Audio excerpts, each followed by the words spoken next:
Bismillahirrahmanirrahim. Assalamualaikum warahmatullahi wabarakatuh.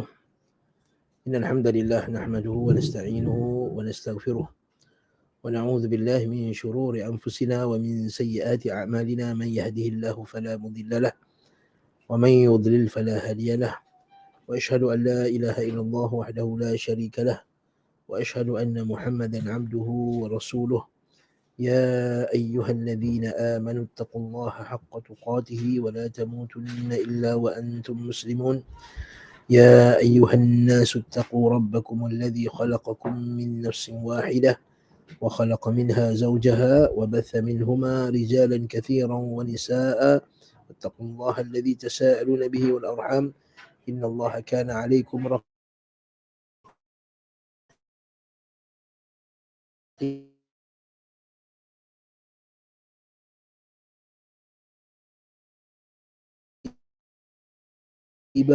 يا فإن أصدق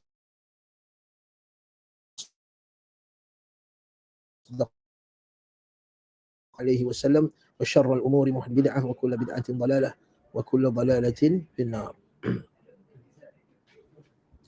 Tuan-tuan dan puan rahimani wa rahimakumullah,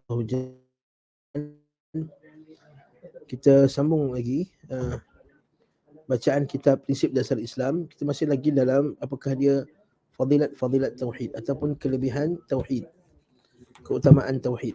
Kita telah mulakan pada muka surat 75. Pada kuliah lepas kita baca sampai poin yang ke-11. Hari ini kita akan masuk pula poin yang ke-12. Tauhid merupakan penentu diterima atau ditolaknya amal.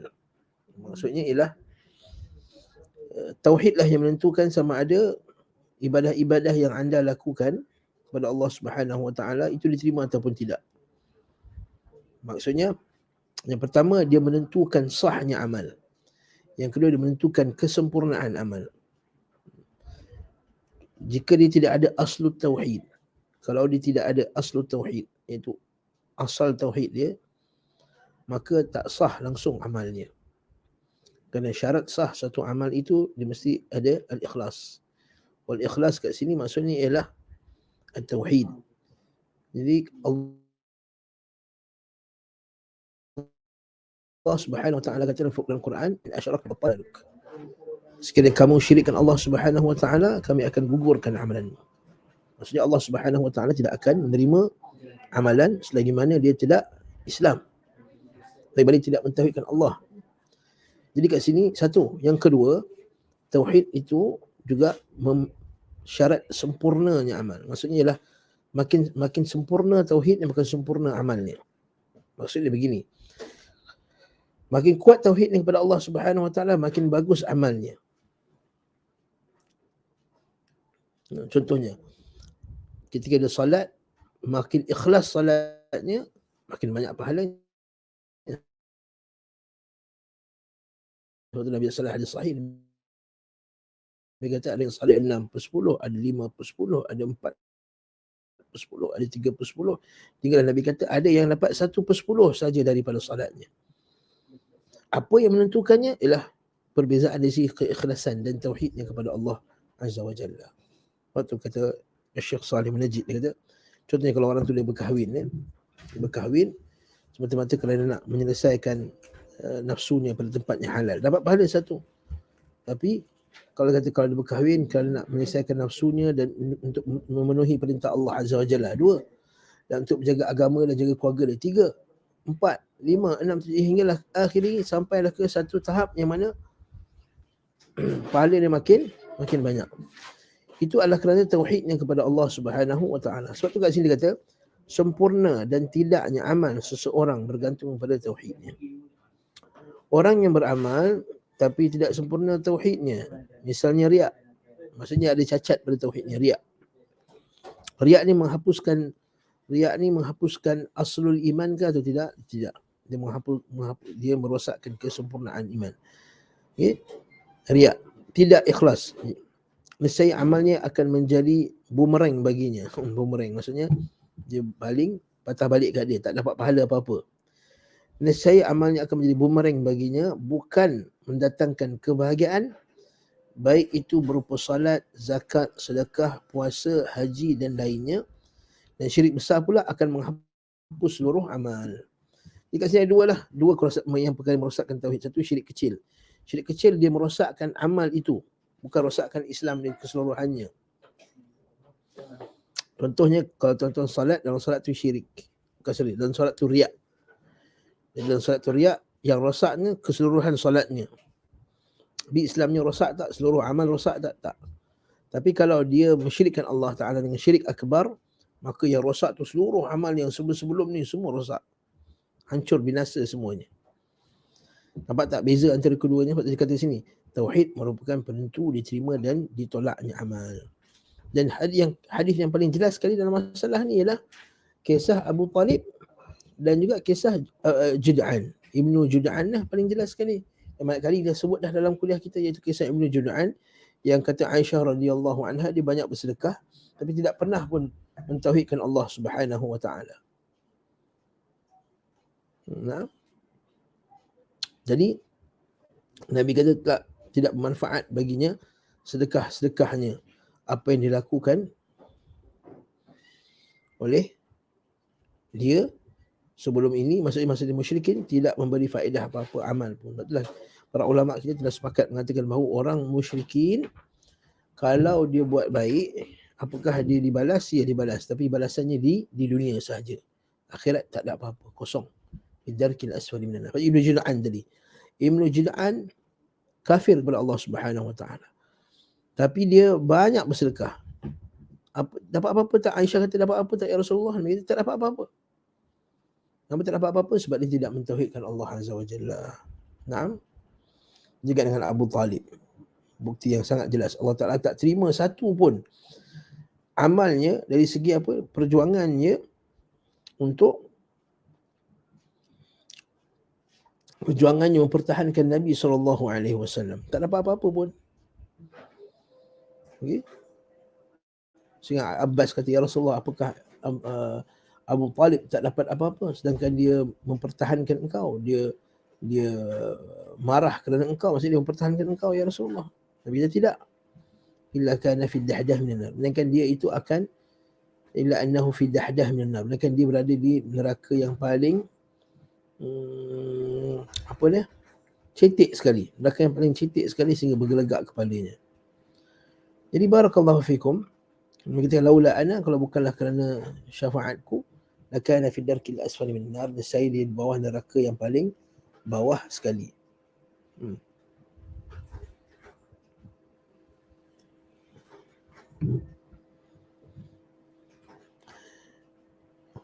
Naam. Jadi kalau katakan dia solat sekali banyak mana pun, kalau dia tidak ada tauhid, Allah Ta'ala takkan terima. Okey. Jadi tauhid merupakan penentu diterima ataupun ditolaknya amal. Nombor 13 pula, orang yang mentauhidkan Allah Ta'ala akan diringankan dari perbuatan yang tidak ia sukai dan dari penyakit yang dideritainya. Oleh kerana itu, jika seorang hamba menyempurnakan tauhid dan keimanannya, nescaya dan kesusahannya, kesulitan dihadapinya dengan lapang dada, sabar, jiwa tenang, pasrah dan redha kepadanya, kepada takdirnya. Ya, wa man yu'min billahi yahdi qalbah. Allah Ta'ala kata dalam Quran, wa man yu'min billahi yahdi qalbah.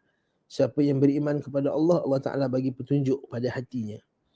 Maksud ayat ni ialah siapa yang bersabar ketika diuji oleh Allah Subhanahu wa Ta'ala, ketika sakit ataupun ketika susah, kemudian dia beriman kepada Allah, dia sabar, wa man yu'min billahi yahdi qalbah. Allah Ta'ala bagi petunjuk kepada hatinya. Kata ulama tafsir, bagi petunjuk ni Allah Ta'ala bagi dia ketenangan, Allah Ta'ala bagi dia kelapangan. Wa inna ma'al usri yusra. Allah Ta'ala bagi dia kelapangan.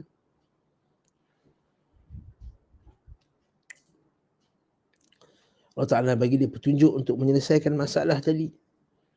Jadi yang ni Allah Ta'ala bagi pada orang yang beriman kepada Allah Subhanahu Wa Ta'ala. Para ulama banyak, kita sambung lagi, para ulama banyak menjelaskan bahawasanya orang yang sakit dan mendapat musibah itu harus meyakini bahawa pertama, penyakit yang diderita itu adalah suatu ketetapan bagi Allah. Maka dia beriman bahawa penyakit itu takdir, qada dan qadar Allah Subhanahu Wa Ta'ala. Jadi cukup kalau dia kata, aku sakit ni dah takdir daripada Allah Subhanahu Wa Ta'ala. Dapat pahala tak? Dapat pahala. Satu. Dan penyakit adalah cubaan dari Allah. Dan kemudian diberiman pula, penyakit itu adalah cubaan daripada Allah, ujian daripada Allah Ta'ala. وَلَنَبْلُوَنَّكُمْ بِشَيْءٍ مِنَ الْخَوْفِ وَالْجُوعِ وَنَقْصٍ مِنَ الْأَمْوَالِ وَالْأَنْفُسِ وَالثَّمَرَاتِ. Takut, wal-ju', lapar, wa naqsi minal amwal, kekurangan harta, wathamarat, dan kekurangan keuntungan. Wa basyiris sabirin, bagilah berita gembira kepada orang yang sabar. Naam, innallaha idza ahabba qauman ibtalahum. Nabi SAW katalah sahih, innallaha idza ahabba qauman ibtalahum. Sebenarnya Allah Subhanahu wa taala bila mencintai satu kaum, Allah Taala akan oleh perbuatan dosa dan maksiat dikerjakan. Nah, dia kena beriman bahawa juga penyakit yang ditimpa itu adalah kerana dosa je. Jadi Allah Subhanahu wa taala, cara Allah Taala nak hapuskan dosa-dosa ni adalah dengan memberikannya penyakit. Contohnya kan Allah Subhanahu wa taala, ma asabakum min musibatin illa bima kasabat aydikum. Maksudnya Allah Taala tu tidak ada terkena kepada kamu satu musibah melainkan adalah kerana perbuatan tangan kamu. Saya cek balik ayat tu dengan pasti, saya takut saya baca salah. Ma asabakum min musibatin. Saya cek balik, tuan-tuan boleh tengok Al-Quran. Ma asabakum.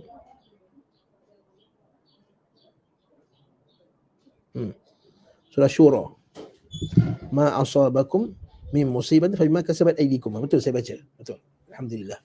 Wa ma asabakum min musibatin fa bima kasabat aydikum wa ya'fu an kathir. Nampak tak? Tuan-tuan boleh buka surah Syura. Ya, saya dalil bagi ayat ni. Okey. Surah Syura ayat 30. Tuan-tuan tengok tafsir dia. Dan apa jua yang menimpa kamu dari sesuatu kesusahan atau bala bencana, maka adalah disebabkan apa yang kamu lakukan daripada dosa-dosa, perbuatan salah dan dosa-dosa.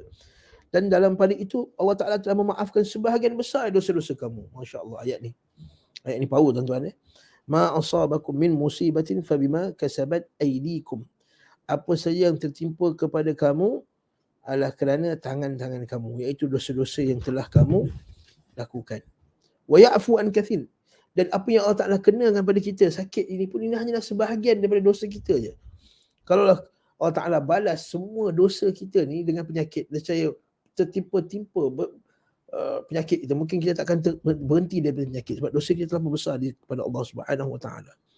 Bayangkan satu dosa Adam alaihissalam makan buah turun bumi.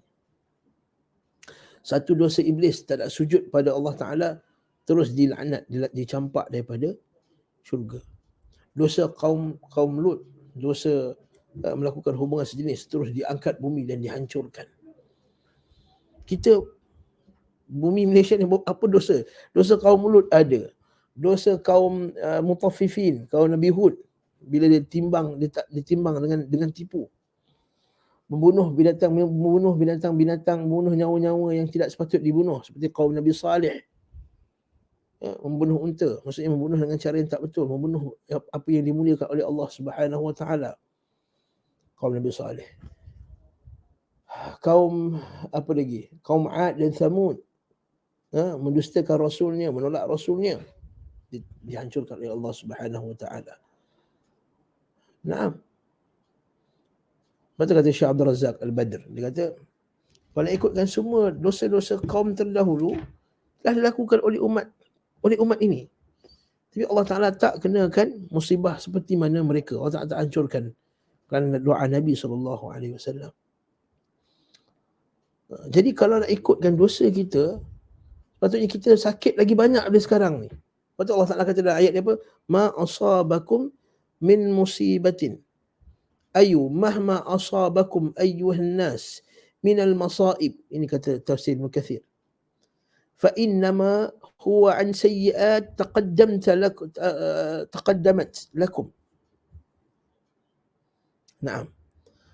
Iaitu apa saja tipe musibah, adalah fa innama huwa an sayyi'at, adalah kerana kejahatan-kejahatan yang kamu telah lakukannya.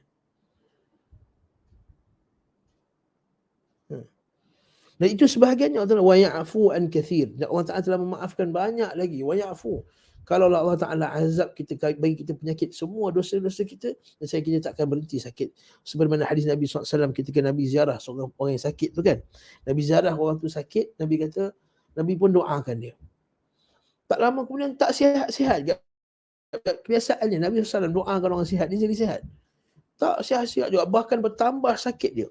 Maka Nabi SAW tanya dia balik, apa yang kamu ucapkan ni, apa yang kamu minta ke Allah Ta'ala sampai Allah Ta'ala tak sembuhkan penyakit engkau ni? Dia kata, ya Rasulullah, aku minta Allah Ta'ala kalau aku ada dosa, hapuskanlah, maksudnya timpakanlah aku dengan penyakit supaya dosa aku terhapus.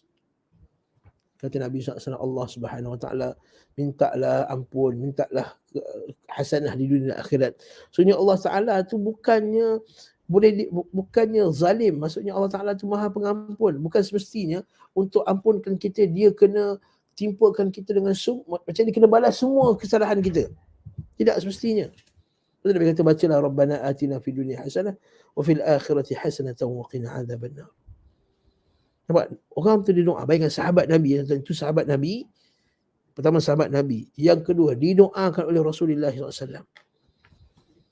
Pun kalau dia kata, dia minta Allah Ta'ala hapuskan dosa-dosanya dengan penyakit, tak berhenti-henti sakit dia. Itu sahabat Nabi, tuan-tuan. Kalau tuan-tuan, rasa macam mana? Kalau kita dan saya yang bercakap ni pun, kalau dengan saya lah kita kata, ya Allah Tuhanku, kalau aku ada dosa, ya Allah balaslah kat dunia ni, saya tak tahulah penyakit apa yang akan terkena pada saya, penyakit yang dahsyat. Dosa-dosa yang saya lakukan. Itu kata ulama tafsir sini. Lepas tu ada ayat lain. Allah Subhanahu Wa Taala kata, walau yu'akhidullahu an-nasa bima kasabu. Kalau Allah Taala dia nak balas semua benda yang manusia lakukan, ma taraka ala dhahriha min dabbah. Saya tak akan ada seekor binatang lagi melata kat muka bumi ni. Sebab apa? Sebab banyak ni kesalahan kita. Sebab itulah tuan-tuan, hadis Nabi kata, walladhi nafsi biyadihi ma yusibul mu'mina min nasabin wala wasabin wala hammin wala hazanin wala huznin illa kaffara Allahu anhu bimaha min al-khataya hatta syawkati yushakkuha. Tidaklah timpa seorang mukmin itu min nasabin, daripada susah payah, wala wasabin, daripada penyakit, wala hammin, daripada gundah gulana, wala hazanin, daripada kesedihan, illa kaffarallahu anhu, maka Allah Ta'ala akan hapuskan daripadanya khatayah, kesalahannya. Hatta syawkati yushakkuha, sehingga kalau kena duri sekalipun, itu adalah penghapus dosa baginya. Jadi benar kata Ustaz Yazid ni, hal itu musibah yang tertimpa itu, hal itu disebabkan oleh perbuatan dosa dan maksiat yang dikerjakan. Jadi kita sedar diri masalah tu.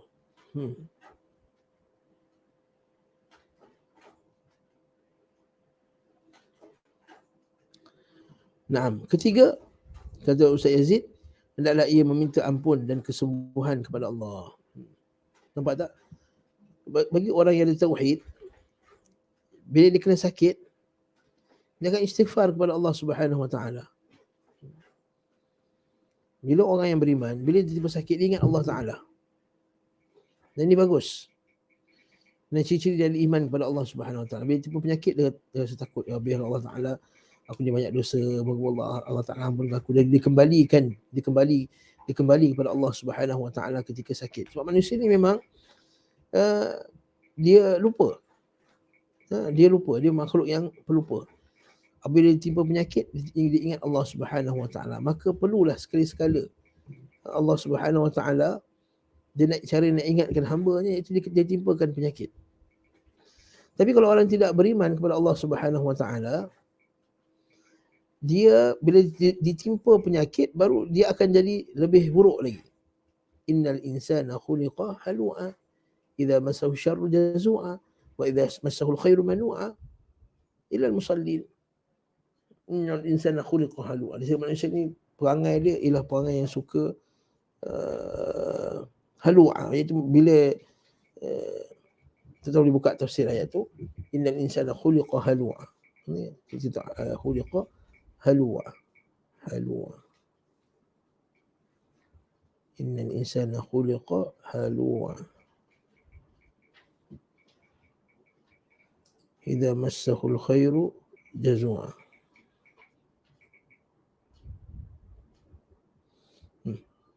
Cuba tengok ayat ni. Innal insana khuliqa, surah Ma'arij. Okey, innal insana khuliqa halu'a. Manusia itu dijadikan dalam keadaan yang sentiasa resah, gelisah, lagi bakhil, kedekut.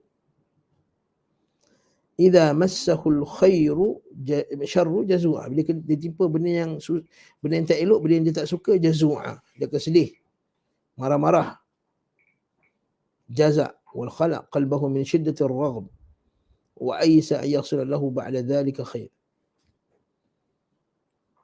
Putus asa dengan Allah Subhanahu wa taala. Lepas tu kat sini kata orang yang ada tauhid, bila ditimpa penyakit, dia akan minta ampun dan kesembuhan kepada Allah. Dan bila dia sakit dan dia berdoa agar Allah Taala sembuhkan, Allah Taala bagi dia buka lagi satu pintu kebaikan. Apa dia? Pintu doa.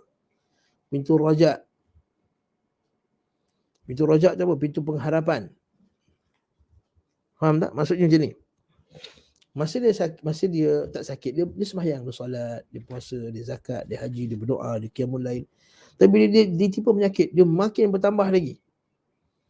Lagi kuat doa dia. Lagi penuh harapan dia kepada Allah Ta'ala. Lagi menangis dia di hadapan Allah Azza wa Jalla. Bukankah itu pintu kebaikan? Saya pernah tengok orang yang sakit kan, tuan-tuan Allah. Dia kanser tahap 4. Tahap 4 paling tinggi dah kan. Kanser tahap 4. Masa dia sakit tu, masa dia tak sakit tu, dia biasa-biasa lah, tuan-tuan Allah. Biasa. Maksudnya sembahyang, solat, tapi biasalah, tak terlalu kuat ibadah dia. Kalau Allah Ta'ala timpa dengan penyakit stage 4, Allahu Akbar. Kadang-kadang dia muda lagi, umur macam saya sekarang ni, 40-an. Okay. Dia kena kanser tahap 4. Masa dia kena mula-mula tu, dia lah sedih. Siapa yang tak sedih kanser tahap 4 dan doktor kata hanya hidup hanya beberapa bulan lagi. Tapi dalam beberapa bulan dia hidup, dalam 7 bulan lah lebih kurang. Dia meninggal lebih kurang bulan Julai itu.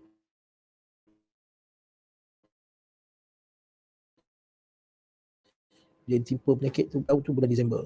Penyakit tersebut, dia betul-betul Masya Allah, dia berubah, dia berdoa, dia baca zikir. Masa tu ada seorang sahabat, dia hadiahkan buku Hisnul Muslim. Yang kita kadang-kadang kat rumah ada berlambat-lambat 3-4 biji Hisnul Muslim. Dan bila selama beberapa bulan tu, masa mula-mula ziarah tu, sahabat tu bagi buku Hisnul Muslim tu. Yalah, baru lagi kan, keras lah. Tak lama lagi bila ziarah lagi, tengok buku tu dah lunyai. Kalau kita bahasa kita dah lunyai. Buku tu dah ni. So apa sebab? Masa dalam keadaan sakit, dia duduk atas katil tu, dia baca buku Hisnul Muslim tu. Lepas tu dia kata, baguslah buku ni, kata kat kawan dia. Bagusnya buku ni. Sampai dia nasihat kat anak-anak, dia kata kat kawan dia, belilah buku ni. Dia kata banyak sikit nak hadiah, nak bagi kat anak-anak dia. Sampai dia pesan kat anak dia, baca tahu buku ni. Dia kata buku ni sangat bagus. Hisnul Muslim yang simple tu je. Dan masa dia meninggal tu, buku tu dah macam ni, dah berlipat dah ni. Dah bergulung buku tu. Dan masa dia sakit tu, makin kuat ibadah dia, makin kuat tawakal kepada Allah Subhanahu wa taala. Sampai kalau orang tanya macam mana sakit, alhamdulillah khair, dia kata. Baik, alhamdulillah khair, baik, dia kata. Baik, dia kata, alhamdulillah, dia kata. Walaupun dia sakit, dia nampak sakit dia tu, tuan-tuan. Sebab setiap kali sakit tu, dia terjerit-jerit dia supaya dimasukkan morfin, sebab tanpa sakit. Tapi sebabkan agama yang ada pada itu, tauhid yang ada dalam jiwa dia tu, Allahu Akbar.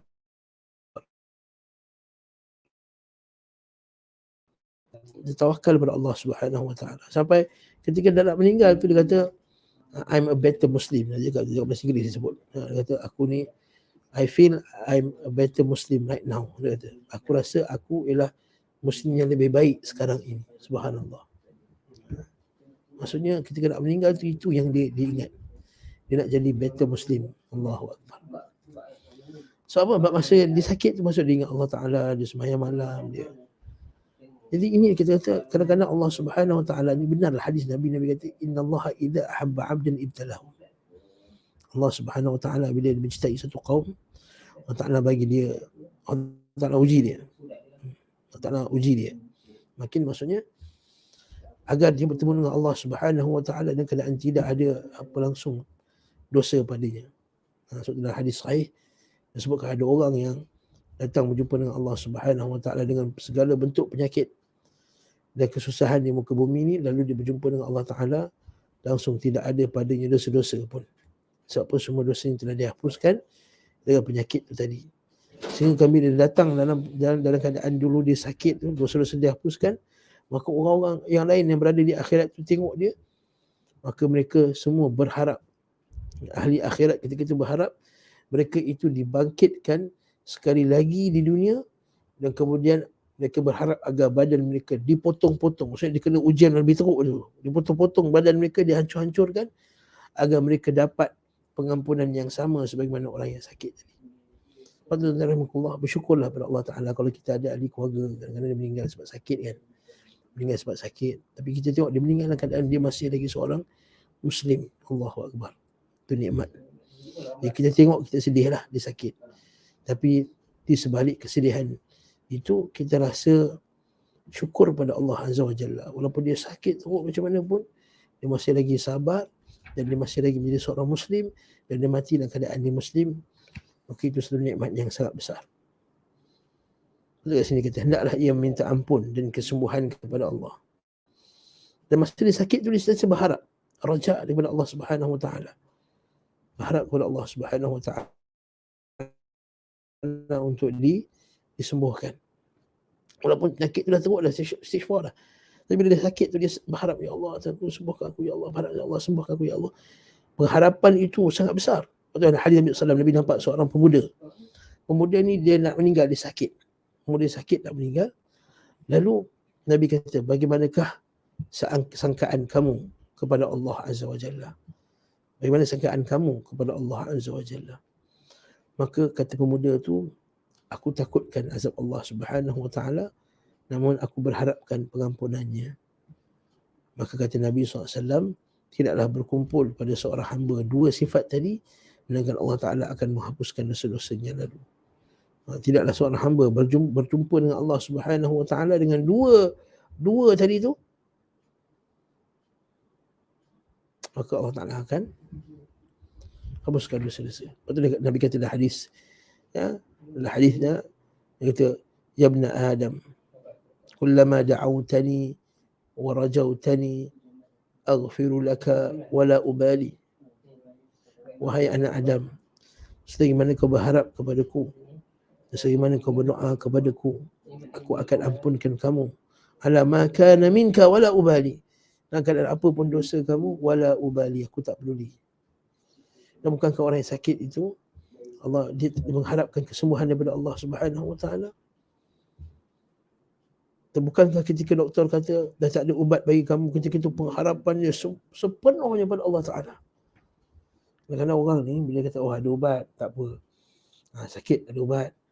Dia ada unsur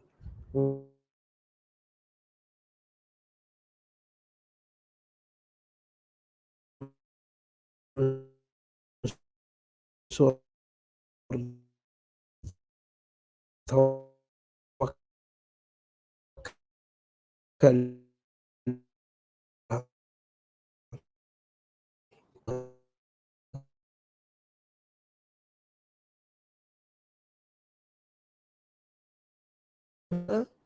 إلا شفاؤك شفاء لا يغادر إلا شفاءك شفاء لا يغادر سقما إلا شفاء لا يغادر سقما.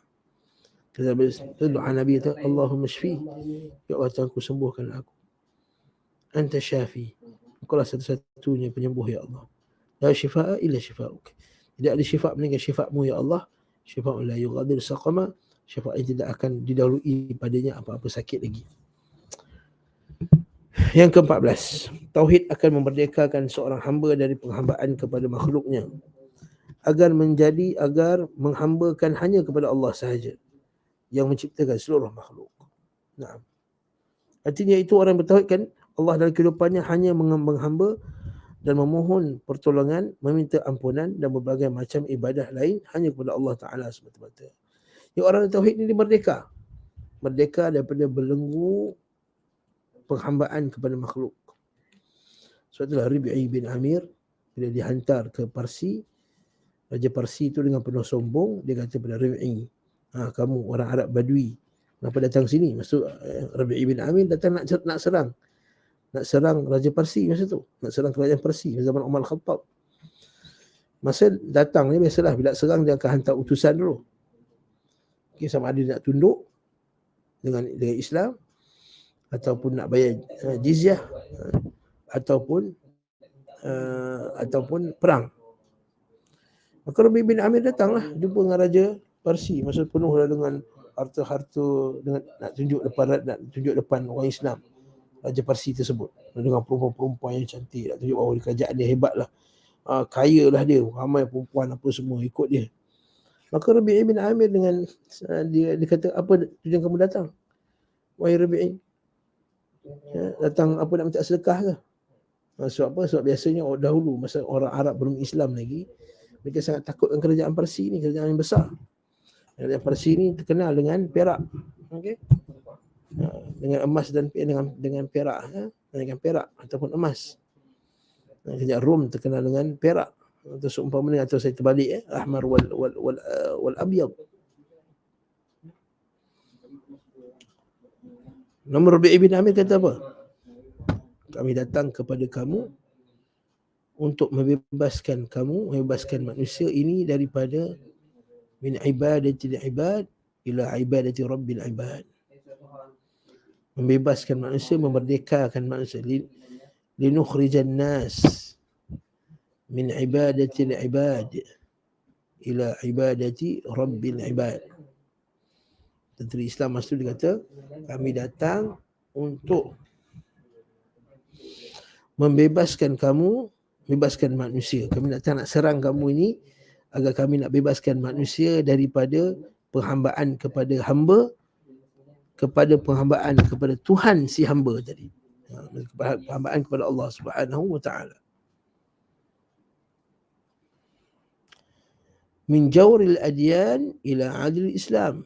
Dan kami nak bebaskan kamu daripada kezaliman agama-agama ni. Agama-agama ni semua zalim. Nampak tak? Orang zaman sekarang kata apa? Orang zaman sekarang kata semua agama baik. Kata Rabi'i bin Amir, sahabi, apa dia? Min jawril adyan, daripada kezaliman agama-agama. Semua agama zalim melainkan Islam. Paling kurang kezaliman syirik. Tidak rasa begitu, tuan-tuan? Bagaimana kita boleh kata semua agama adil? Tak. Agama kafir itu zalim. Kerana zalim yang paling nombor satu sekali ialah syirik. Inna syirka la zulmun azim. So, syirik itu kezaliman yang besar. Jadi kamu kata semua agama adil? Betul. Rabi'i bin Amir kata apa? Min jawril adyan ila adlil Islam. Kami nak keluarkan manusia daripada kezaliman agama-agama ni semua kepada satu keadilan Islam. Min dhiqid dunya ila si'atid dunya wal akhirah. Dan kami nak bebaskan manusia, bila kata apa? Daripada kesempitan dunia kepada keluasan dunia dan akhirat. Kalau kita tengok Allah, ucapan Rabi'i bin Amir ni memang dia disebutkan 3 bentuk penghambaan manusia. Satu, penghambaan kepada hamba. Lepas tu kita tengok manusia ini dia jadi hamba pada manusia. Hamba kepada manusia. Dia ikutnya, dia taatinya, mencintainya, memberikan seluruh jiwanya kepada manusia tersebut, sedangkan manusia tidak memberi manfaat dan mudarat padanya. Lihat macam perjuangan komunis, nak perjuangan Nazi dahulu, nak memenuhi cita-cita si Adolf Hitler tu, sampai jutaan manusia mati. Allahu Akbar. Memenuhi nafsu sebahagian pemimpin, sampai berapa juta jiwa yang mati peperangan. Kan? Sama ada hamba tersebut dalam bentuk individu atau hamba tersebut dalam bentuk kepercayaan atau seumpama dengannya. Nah, Yang kedua, apa dia? Perhambaan kepada agama, min jarul adyan. Dan agama itu masuklah pemikiran-pemikiran hamba kepada sosialisme, hamba kepada komunisme, hamba kepada demokrasi, kan? Hamba kepada sekularisme, sanggup menumpahkan darahnya, betul-betulnya kononnya atas nama demokrasi, sanggup berperang konon-kononnya atas nama demokrasi. Kezaliman hamba-hamba, kezaliman agama-agama ni, kezaliman sekularisme kepada orang miskin, kepada orang yang beragama, kepada orang yang nak bertemu dengan Allah Subhanahu Wa Taala, memisahkan agama, kezalimannya kepada fitrah manusia yang nakkan agama. Lihat apa kezaliman dilakukan oleh komunisme kepada orang yang ada agama. Berapa juta orang dibunuh kerana semata-mata mereka ada agama. Kezaliman nasionalisme, macam mana Serbia ada membunuh orang Bosnia semata-mata kebencian dia. Bila tanya balik Slobodan Milosevic yang buat bunuh, dia kata apa? Dia kata kita nak balas balik tentera Turki dulu. Maksud Turki, zaman Turki dulu, yang Turki masuk ke Bosnia dulu, itu 400 tahun lepas, 600 tahun lepas, kebenciannya tu sampai sekarang dibunuh orang Bosnia. Ini jauril adyan. Ini kita kezaliman agama. Lihat apa Hindu buat di negeri India sekarang. Seperti Hindutva yang dipimpin oleh Modi. Jadi kezaliman kepada umat Islam sekarang. Dan ini kata jauril adyan, daripada kezaliman agama-agama ila adil Islam, kepada keadilan Islam. Ada satu pendebat di Oxford. Dia kata apa? Dia kata kalaulah, ni kalau tak boleh nak sebutkan. Kalau Islam memerintah Eropah pada sekitar tahun 1900 dahulu, nescaya kita akan lihat 6 juta Yahudi masih tinggal di sana dalam keadaan aman dan damai.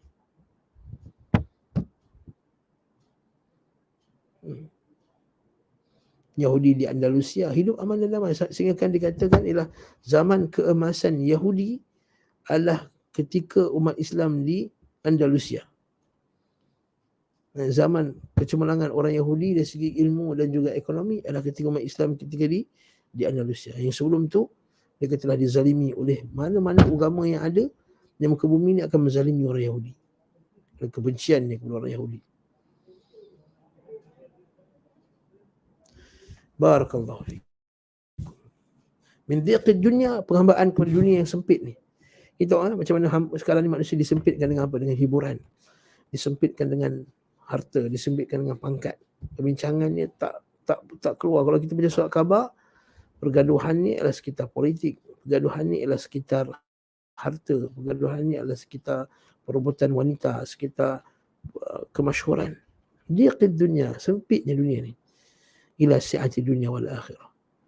Dibebaskan manusia dan bawa mereka kepada kebebasan, keluasan dunia dan akhirat. Lepas tu orang yang beriman kepada Allah Subhanahu Wa Taala ada tauhid. Bagi mereka dunia ni hanyalah dunia yang sementara, yang sempit.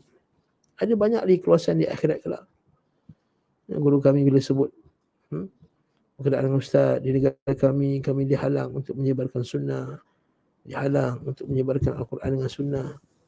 Ya, guru kami sentiasa, Syekh Hasan Haidar, dengan tenang dia jawab. Dia kata, ad-dunya sijnun lil mu'minin wa jannatun lil kafirin. Dunia itu adalah penjara bagi orang mukmin, wa jannatun lil kafirin. Tapi syurga bagi orang kafir. Tapi lihat tuan-tuan, syurga yang mereka diami di bumi ini syurga yang sempit. Sedangkan syurga yang akan didiami oleh umat Islam ialah syurga yang arduhas samawati wal ard, luasannya langit dan bumi. Orang terakhir sekali masuk syurga pun balasan ialah 10 kali ganda syurga. 10 kali ganda dunia, 10 kali ganda dunia. Itu orang yang terakhir sekali masuk syurga dalam Allah. Ingat orang yang masuk sebelum tu. lebih luas daripada itu. Barakallahu fikum. Jadi benarlah, dibebaskan pemikirannya, bebaskan cara berfikir. Cara berfikir kita berfikir dengan luas, tak berfikir dengan cara yang sempit, dengan kolot. Jadi lihat bagaimana orang yang musyrik, pemikirannya sangat kolot daripada Allah. Ambil air perut najis daripada tok guru, maka dia akan dapat keberkatan.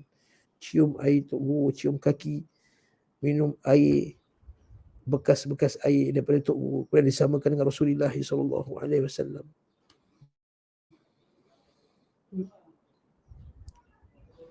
Jangan percaya sains, nampak? Lihat macam betapa sempitnya, kolotnya pemikiran. Apabila Allah Subhanahu Wa Taala menjadikan, atau kita kata apabila mereka berpaling daripada Allah Azza wa Jalla dengan tidak mentauhidkan Allah, maka kita akan nampak 1001 perkara khurafat dan dangkal, kalau tidaklah bodoh apa yang mereka telah lakukan. Jadi Islam bebaskan manusia daripada kejahilan, Islam bebaskan manusia daripada penghambaan, Islam bebaskan manusia daripada pemikiran yang khurafat, Islam bebaskan akal manusia daripada berfikir dengan cara yang tidak benar, Islam bebaskan jiwa manusia dengan tauhid. Barakallahu fikum. Poin yang ke-15 pula, orang yang mentauhidkan Allah akan dimudahkan untuk melaksanakan amal kebajikan dan meninggalkan kemungkaran, sedapat menghibur seseorang dari musibah yang dialaminya. Ya, Allah Subhanahu Wa Taala mudahkan orang mentauhidkan untuk buat kebaikan.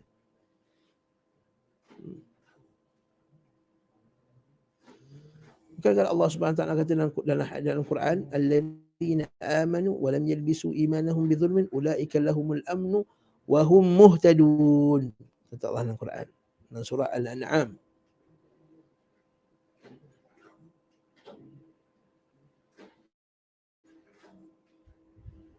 Alladzina amanu, orang yang beriman, wa lam yalbisu, dan tidak mencampuri iman mereka dengan kesyirikan, imanahum bidzulmin, ulaika lahumul amn, orang macam ni akan dapat keamanan, wa hum muhtadun, dekat ujung tu nak, wa hum muhtadun, mereka akan beri petunjuk, mereka akan dapat wa hum muhtadun.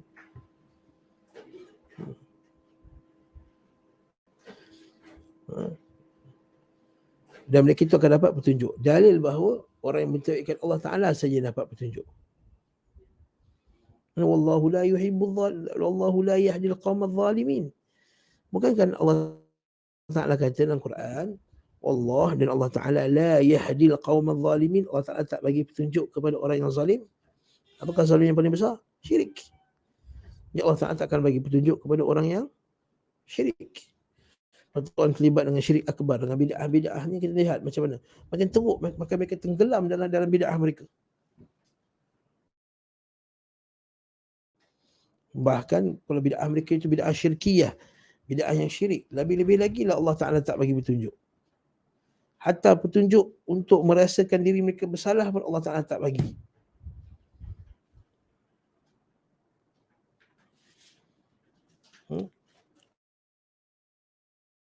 Allah Ta'ala fa'ansahum anfusahum.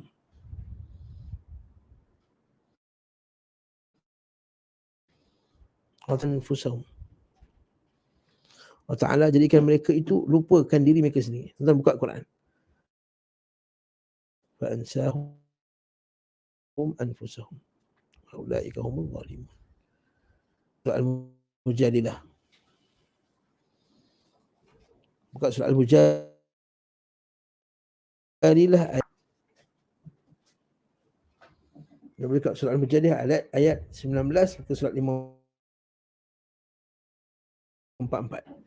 Allah Ta'ala kata, istahwada alaihimus syaitanu fa'ansahum zikrallah.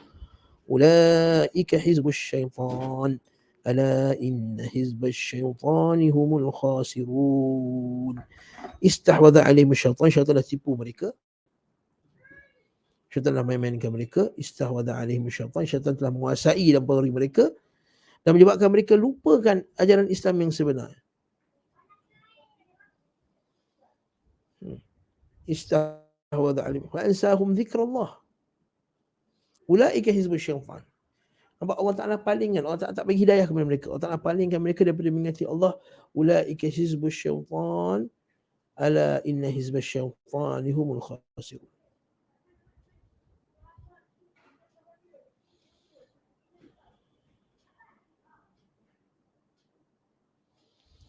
Dan ayat lain pula dalam surah Al-Hasyr ayat 548 Allah Taala kata apa? Wala takunu kalladzina nasullah fa ansahum anfusahum. Janganlah kamu jadi orang yang melupakan Allah. Melupakan Allah maksudnya meninggalkan Allah Subhanahu wa taala, meninggalkan perintahnya. Fa ansahum anfusahum, Allah jadikan mereka ni lupa daripada diri mereka sendiri, iaitu lupakan benda yang baik untuk dirinya. Allah musta'an. Jadi kita tengok kenapa kalau orang tanya, ustaz, kenapa orang ni makin jahat lah ustaz? Dia tak nampak ke dia tu makin jahat lah ustaz? Kita biasa soalan tanya, ustaz, takkan orang tak perasan ustaz yang dia pun ni buat benda syirik? Takkanlah dia orang ni ustaz, dia pun tak perasan dia pun buat bid'ah?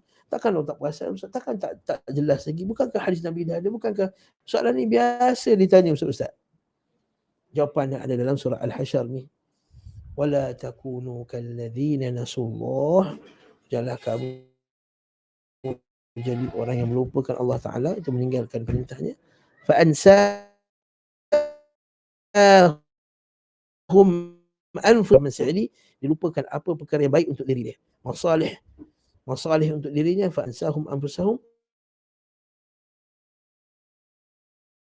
tawi ashabun nar wa ashabul jannah wa ashabul jannati humul faizun. Tak sama lah orang ahli neraka dengan ahli syurga. Sebenarnya ahli syurga itu ialah al-faizun. Nampak tak? Barakallahu fikum.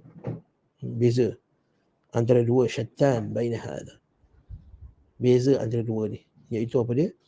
Allah Ta'ala melupakan mereka untuk mengingati Allah Azza wa Jalla. Dan apakah benda yang paling buruk yang mereka lupakan? Itu Allah, makin besar benda yang mereka lupakan, makin besar Allah Ta'ala lupakan dia. Kalau dilupakan tauhid, Allah Ta'ala akan lupakan dia dalam masalah menjaga dia dalam masalah syirik. Dia lupa tauhid, Allah Ta'ala biarkan mereka buat syirik. Mereka lupakan sunnah, Allah Ta'ala biarkan mereka buat bid'ah. Mereka lupakan amal, Allah Ta'ala biarkan mereka buat dosa. Mereka lupakan taat, Allah Ta'ala biarkan mereka buat maksiat. Allah Ta'ala, kita tengok, barakallahu fikum, ada setengah orang boleh lupa solat. Lupa solat. Allahu Akbar. Lepas tu kalau orang terlupalah solat ni, taubatlah pada Allah Azza wa Jalla. Sebab takut dia lupa solat sebab dia telah lupakan perintah Allah Ta'ala.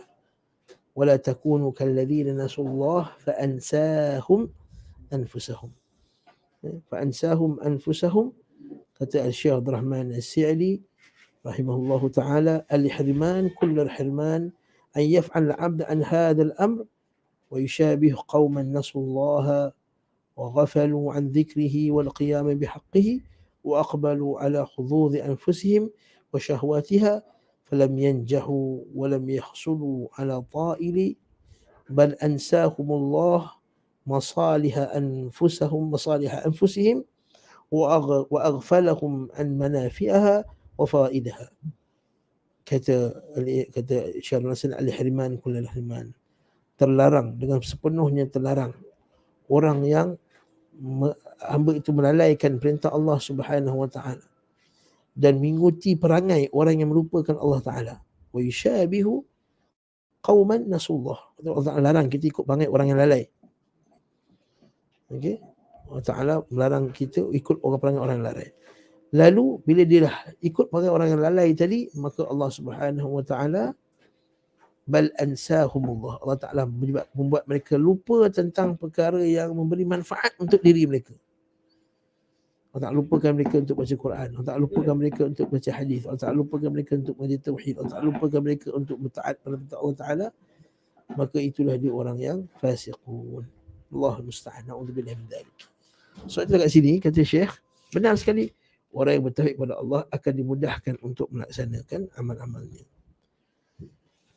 Kita baca apa Ustaz Yazid sebut sini, sebagaimana Rasulullah SAW telah menganjurkan kepada umatnya agar berdoa kepada Allah Azza wa Jalla untuk memohon segala kebaikan dan dijauhkan daripada berbagai kejelekan, serta jadikan setiap ketentuan qada itu baik untuk kita. Doa yang dibaca oleh Rasulullah SAW, Allahumma as'aluka an taj'ala kulla qada'in qadaitahu li khaira. Ya Allah Tuhanku, aku mohon kepadamu agar engkau jadikan setiap qada engkau ke atasku merupakan baik, qada yang baik. Jadi salah satu rukun iman adalah iman pada qada dan qadar yang baik dan yang buruk. Dengan mengimani hal ini, nescaya apa yang terjadi pada diri akan jadi ringan dan mendapat ganjaran dari Allah apabila kita sabar dan redha. Ini yang kita sebut tadi, wa man yu'min billahi yahdi qalbah. Kita cari ayat tu. Yahdi qalbah. Surah At-Taghabun. Buka surah At-Taghabun. At-Taghabun ayat 11. Buka surat 557.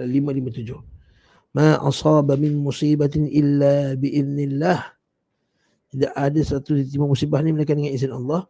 Wa man yu'min billahi yahdi qalbah wallahu bikulli syai'in alim. Apa maksud ayat tu?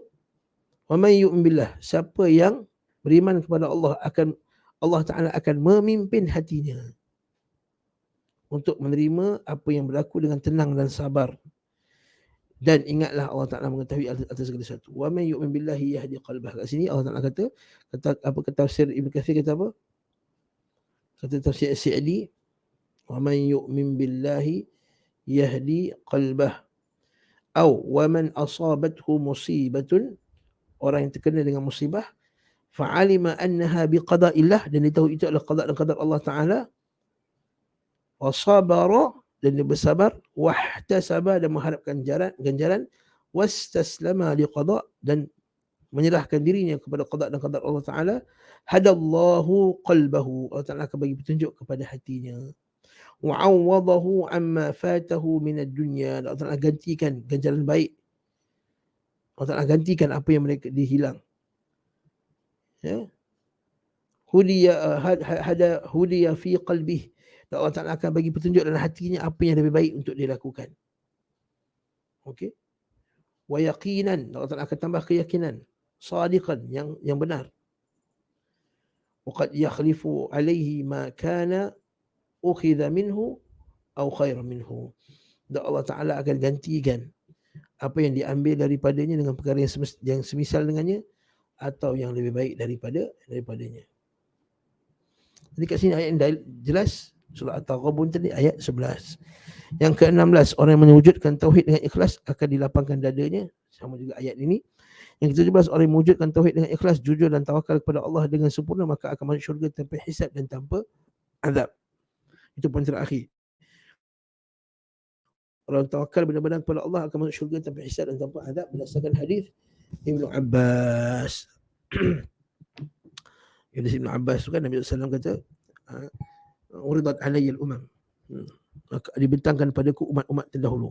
Wa ra'aitu nabiyyan ma'ahu raht, aku nampak nabi bersamanya ada sekelompok manusia. Wa nabiyyan ma'ahu rajulani atau rajulain, dan nabi seorang bersamanya ada seorang lelaki atau dua orang lelaki. Wa nabiyyan laisa ma'ahu ahad, aku nampak seorang nabi yang apa pun tak ada, tak boleh ikut langsung. Wa ra'aitu qauman, dan aku nampak satu kaum yang banyak, ramai, dan aku sangka itu adalah umat aku, apa adalah umat Nabi Musa AS. Dan aku nampak lagi satu kaum yang lagi ramai daripada aku. Bersama mereka ada 70,000 masuk syurga dan tanpa hisab dan tanpa azab. Maka Nabi SAW pun terus masuk ke rumahnya. Maka para sahabat yadukun, para sahabat pun duduk bincang, siapakah 70,000 tadi? Maka sebahagian dikatakan bahawa yang 70,000 itu ialah man sahiba Rasulullah SAW, iaitu orang yang bersahabat dengan Nabi, maksudnya sentiasa bersama dengan Nabi SAW. Dia kata pula ialah kaum yang wulida fil Islam walam yusyrika billahi syai'ah, iaitu dia ialah yang lahirkan dalam Islam dan tidak mensyirikkan Allah Ta'ala dengan sesuatu pun. Para sahabat duduk bincanglah siapa dia. Maka kemudian Nabi SAW pun keluar, dan para sahabat memberitahu. Maka Nabi kata, orang yang masuk syurga tanpa hisab tanpa azab itu la yastarqun wa la yaktawun wa la yatatayyarun wa ala rabbihim tawakkalun, iaitu yang tidak minta dijampi, yang tidak berubat dengan besi panas, yang tidak percaya kepada sial, dan mereka bertawakal kepada Allah Ta'ala dengan sebenar-benar tawakal. Maka Mukasyah bin Nahsan dia kata, Allah ya Rasulullah, Allah ya ja'alani minhum. Kata Mukasyah bin Nahsan, ya Rasulullah, doalah kepada Allah agar Allah Ta'ala jadikan aku termasuk di kalangan mereka. Maka Nabi kata anta minhum, kau termasuk dalam mereka, atau anta fihim, kamu termasuk dengan mereka. Maka datang seorang lagi sahabat kata, ya Rasulullah, ada seorang lagi lelaki, ya Rasulullah, jadilah aku seperti itu juga. Maka Nabi kata sabaqaka biha Ukashah, iaitu Ukashah dah minta dulu dah. Poin daripada hadis ni ialah ada yang masuk syurga tanpa hisab dan tanpa azab kerana tawakal ni, kerana tauhidnya yang benar. Dan tawakal itu termasuk daripada tuntutan tauhid. Wallahu taala alam bissawab. Ada buka untuk soalan sekiranya ada. Tafadhal.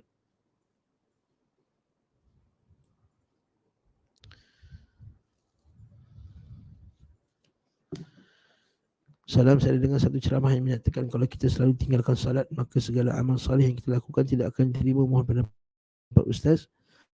Bahkan ada yang lebih dahsyat daripada itu. Bukan sekadar amal tak diterima, bahkan siapa yang meninggalkan salat faqad, siapa meninggalkan salat dia kafir.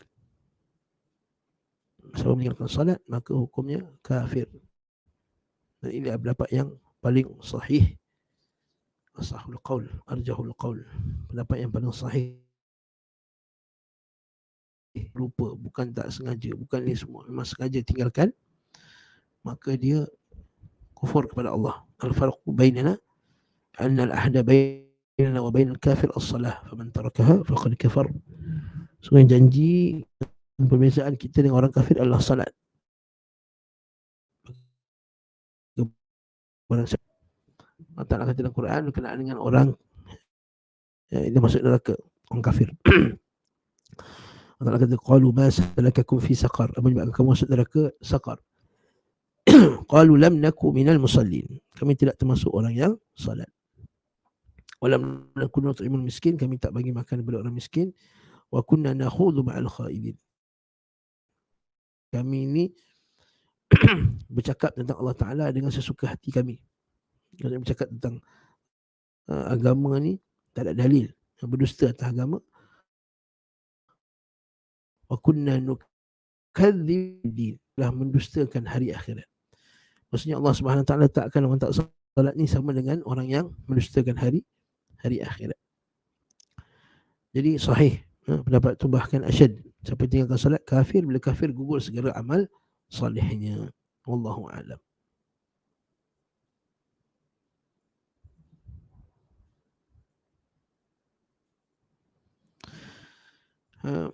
Qadar dan qada. Qadar dan qada ni antara perkataan yang memang ulama beza pendapat lah. Ada yang kata qadar itu penetapan dan qada itu pelaksanaan. Qadar itu penetapan daripada Allah Ta'ala. Inna kulla syai'in khalaqnahu biqadar. Sebenarnya setiap perkara yang kami ciptakan itu dengan qadarnya. Qadar ni maksudnya ialah ukurannya yang Allah Ta'ala telah tetapkan. Maksudnya nyawanya, hartanya, rezekinya, umurnya dan seumpama dengannya. Setelah qada, qada itu ialah pelaksanaan terhadap apa yang Allah Subhanahu Wa Taala telah tetapkan. Ada sebahagian pula dia terbalik.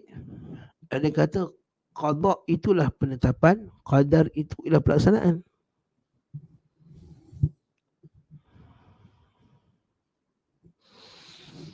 Pendapat yang ketiga pula kata qada dan qadar itu sama, tak ada beza.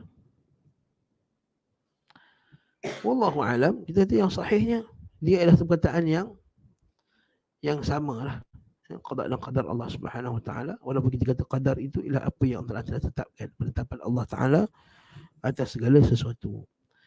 Tetapi kalau kita kata apa ta'rif dia, maka ta'rif dia sama je, qada dan qadar, iaitu beriman kepada ilmu Allah, penulisannya dan juga kehendaknya dan juga ciptaannya terhadap alam ini. Itu ilmu Allah terhadap segala yang berlaku di alam ini. Penulisannya itu Allah Ta'ala tulis semua yang berlaku pada alam ini. Yang ketiga kehendaknya, so berlaku di atas muka bumi dengan kehendaknya. Yang keempat ialah apa yang wujud di muka bumi ini, baik daripada sifat, zat ataupun perbuatan, semuanya adalah ciptaan Allah Subhanahu Wa Ta'ala. Wallahu ta'ala alam bisawab.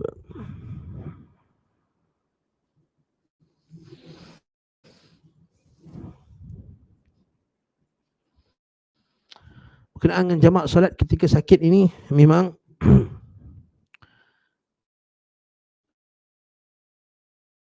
yang muktamad dalam mazhab Syafi'i tidak ada jamak kerana sakit semata-mata. Sakit semata-mata tidak ada jamak. Nama Al-Imam Nawawi rahimahullah, kalau tak silap saya, kalau betulkan, adalah yang berpendapat bahawa boleh jamak tamam sekiranya orang itu sakit. Wallahu ta'ala alam bissawab.